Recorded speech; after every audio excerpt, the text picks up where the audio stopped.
Хүүхд хөгжлийн тухай бид үнэхээр одоо бодлогын түвшинд анхаарах цаг нь болсон. Тэгэхээр ийшээгээ чиглэсэн үйл ажиллагааг бодлогын хүрээнд дэмжиж оруулахыг бол дэмжиж байгаа. Одоо бид бол үнэхээр хүүхдүүдийнхээ нөхцөл байдлыг харахаар түрүүн бас гишүүд маань ч гэсэн хэлж байна. Донтолт гэдэг юм бол маш өндөр байна. Бага наснаасаа 2-3 наснаасаа дэлгэцэн донтож байна. Аав ээжүүдийн үнэхээр санаа зовж байгаа юм болж байна. Архи тамхины донтол цаашаа явах юм бол мансуурлах, сэтгцэс нөлөөлөх бодисын донтолт гэх.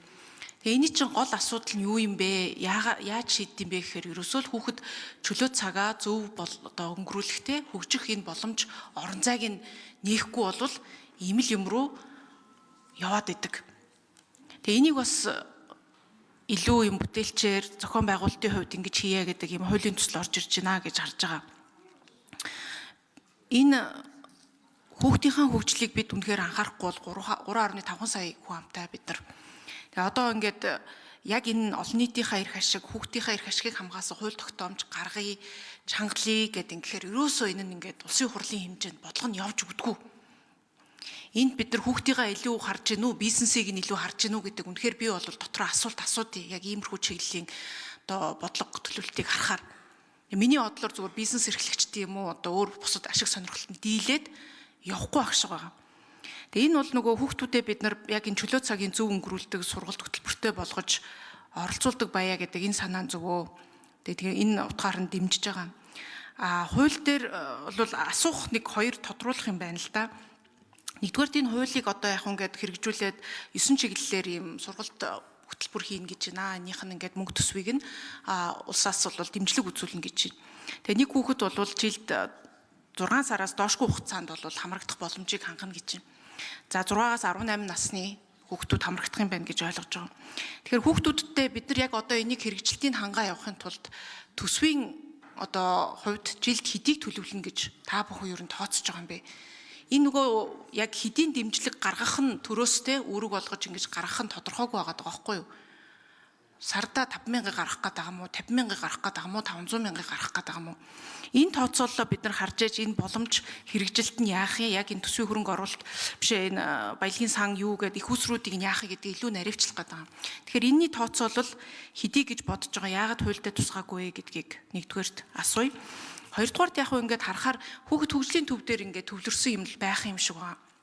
Тэгээ ингээд нэг юм төр ч юм уу ингээд орон нутгийн юм төрийн чиг үүрэгтэй газар ингээ юмаа төвлөрүүлчихээр дахиад бид нар нөгөө энэ бүртгүүлсэн зөвшөөрөл авсан гэдгийг танил тал инээ тэрэ гэдэг юм болчихгүй дээ. Одоо бол бас ч гэж ингээд хүүхэд хөгжилтэй холбоотой ялангуяа спорт, урлаг одоо юу гэдэг нь те ийм асуудал бол нэлээд бас дугуулгууд секцүүд байдаг.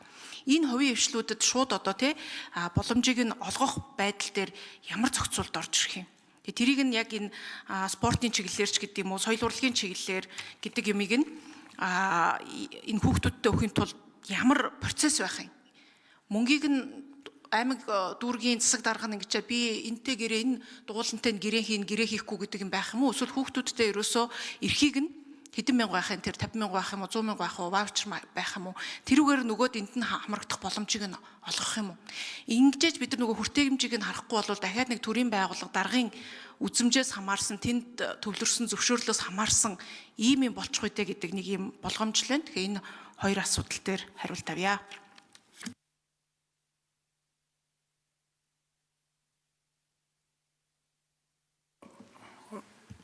За Бадамсрын гишүүн хариулна. Номжим гишүүний асуултанд хариулъя. 6 сарын хугацаа гэдгийг яагаад зааж өгсөн гэхээр ер нь аливаа хүн 180 хоног буюу 6 сарын хугацаанд нэг зүйлийг хийж ээж дадал болдгоо гэж одоо судлаачид шинжилгээ ухааны талаас тайлбарладаг. Тийм учраас хүүхдийг 6 сараас доошгүй хамрагдах энэ боломжийг олгоё гэдэг нэг жилийн хугацаанд. За хоёрдугаарт нь энэ 3 сайд буюу одоо хүүхдийн эрхийг тухай хууль зааснаар хүүхдийн хөгжлийг дэмжих үйлчилгээний одоо норматив нэг сард нэг хүүхдэд ногдох зардлыг бол батлах эрхийг хуулиар олгосон байгаа учраас энэ дээр бол давхардуул тусгаагүй. За энэгээр одоо бол ингээ батлсан байдлаараа гэхэд 87,000-аас 110,000 төгрөгийн хооронд нөгөө энэ сургалтынхаа чиглэлээс хамаарат ингэж одоо 3 сайдын хамтсан тушаалаар батлсан байдаг. Тэгэхээр бид бол төсвийн байдлаас л одоо харгалзаж байгаа. Яг энд одоо шаардлагадах зардлыг нөгөө өсөн нэмэгдэх дээр ирээдүйн өв сангаасаа нэмэгдээд явхад энэ бол одоо боломжтой гэж үзэж байгаа. Тэгэхээр норматив зардал нь өөрөө инфляциас хамаарат тухайн үедээ одоо 3 сая хамтраад батлаад явна. За бидний тооцоосноор бол нэг хүүхдэд 50,000 төгрөгийн одоо 1 сарын хугацаанд суралцахад нь одоо төрөөс дэмжлэг үзүүлэх гэдэг энэ зөрүү цаана үлдэж байгаа одоо зардлын эцэг их одоо оролцож гаргах. За ийм зохицуулахаар одоо төлөвлөсөн. За дараагийнх нь бол энэ процессын хувьд сонгон шалгаруулалт явагдана. Өөрөөр хэлбэл за тухайн одоо аймаг сум нийслэлийн тухайн одоо дүүрэгт хэдэн хүүхэд ямар чиглэлээр одоо суралцах вэ гэдгийг тооцоолж хүүхдүүдийн саналыг одоо авсны үндсэн дээр за спортын чиглэлээр одоо тэдэн хүүхэд сургана гэдэг. Энэ ингээ багцуулаад ингээд одоо төрийн бол орон нутгийн өмчийн хөрөнгөөр бараа ажил үйлчлэгээ худалдаа авах хуулийн дагуу сонгон шалгуулалтанд зарлагдаад шалгарсан гүйцэтгэгчдийн гэрээ байгуулад тэгээд хяналтын үйл ажиллагаад одоо хэрэгжээд явах ийм одоо зохицуултаар тооцож байгаа. Яг ер нь бол одоо Дорнод аймагт энэ төсөл хэрэгжихдээ яг энэ зохицуултаар явж байгаа. Нөгөө үйлдвэр нь нөгөө одоо эрхийн бичиг өгөх картад хүүхдэд картанд одоо картжуулаад за энэгээрээ өөрөө сонголтоороо дугуулангаа сонгоод явах. Тэгээ ийм одоо хоёр хууль байгаа. Тэгээд энийг хилцүүлгийн явцад анхдагч хууль учраас хилцүүлгийн явцад энэ дээр бол одоо сайжруулах, уялдаа холбоог нь илүү тодорхой болгох, тэгээ парламенттойгоо одоо хуульч гишүүдийнхээ одоо санал зөвлөмжийг авч ажлын хэсэг байнгын ороод дээр ажиллаж энийгээ бол улам одоо сайжруулах ийм одоо боломж бол байгаа.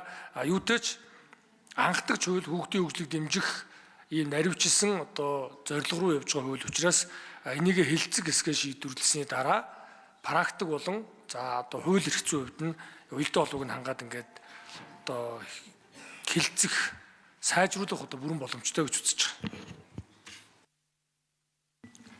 За номын чимэг гишүүн нэмж тодруулъя. За ойлголоо. Тэгээд энэ хуулиндаа энийг тодорхой хийхгүй бол хууль чинь хэрэгжихгүй Бадамсран гишүүнэ. Тэгээд норматив зардлынхаа дор хаяж тэдэн хувийн ч гэдэг юм уу ингэж хуулиндаа орж ирэхгүй бол төсвийн байдлаас хамаарна гэвэл нэг өдөр л төсвийн байдал чинь болохгүй нэ гэд 0 болно. Тэгэхээр энэ нэг удаа нэг жилээ хэрэгжиж нэг жил нь хэрэгжихгүй байдал руу орчих үе дээ. Үнэхээр яг энийг хөгжилтэй тогтвортойгоор хөгжлийг нь дэмжинэ гэж байгаа бол энийг нь маш тодорхой хуулиндаа зааж өгөх ёстой. Тэгжээж бидний хэрэгжилтийг нь хангуулахын тулд бид нар төсөв гүйцэтгэх засаглалтай эндээ хяналтаа тавьдаг, шаарддаг. Ийм болж иж наа чин тодорхой явна гэж хэлмээр байна.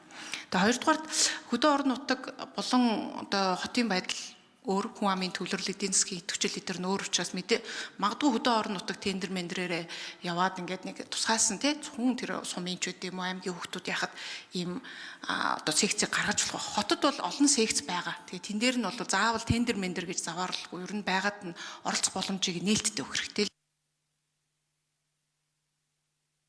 За үгэлээ. За гишүүд